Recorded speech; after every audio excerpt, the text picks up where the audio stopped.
So, if any one of you is lacking in wisdom, let him keep on asking God, for he gives generously to all and without reproach, and it will be given him. But let him keep on asking in faith, not doubting at all. For he who doubts is like a wave of the sea, driven by the wind and blown about. In fact, let not that man suppose that he will receive anything from Jehovah, for he is an indecisive man, unsteady in all his ways. James chapter 1, verses 5 through 8. To vacilitate means to keep wavering. And it doesn't mean that there is not proof to move ahead with something that's solid and you've done your fact check. You could do all the fact check. You could do all of that and still be a vacilitator. Facilitating is a practice. Why is that so?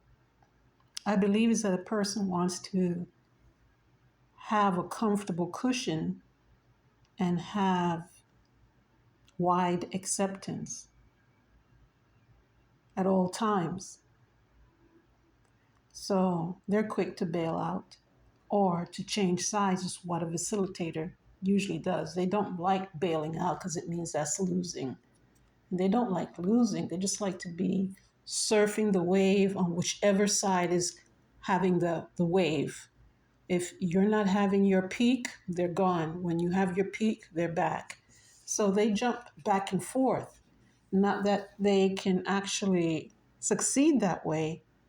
It's just they cannot deal with any circumstance that doesn't keep them on a high plane at all times. So they cannot really deal with adversities. And that's really the problem. Not being able to go through a scenario that has ups and downs. That means just life itself as we know it today. It's difficult for a person who facilitates because that means they'll end up losing a good thing only because at the immediate moment they don't see how to solve the problem and they're not going to hang around to solve the problem. Is that a person that you would invest in or go into a deal with? If for some reason the company is going through a situation, can you count on them to still be there and work out a blueprint for success and to modify and to keep moving forward? Are they the person that will give up and close shop? Would Jehovah God enter a covenant with persons like that? And does he have to?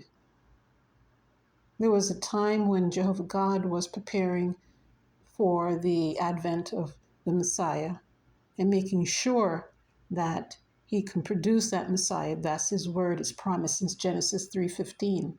That Messiah has already come. That Messiah already fulfilled God's word, and we have a covenant for life if we take it, in as much as we could choose life. It's a covenant that we could reach out for. It doesn't mean that it's a blanket scenario.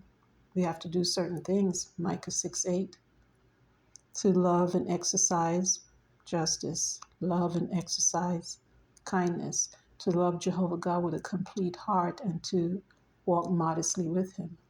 The facilitator knows all of this, but if he has to suffer any damage or he's not going to be or she's not going to be popular, those things will hold a facilitator back. They're not looking for the full range reward. They're just looking for short range reward and what keeps them on the popular side with people or things or places, with spirit persons that are on the opposition to Jehovah or people who are in the opposition to Jehovah. Is that a person that you would go into a business deal with? Oh, you wouldn't. Then think twice. Why would Jehovah God enter a covenant with anyone like that? We must believe that Jehovah God is shrewd and does know what he's doing. Think about that.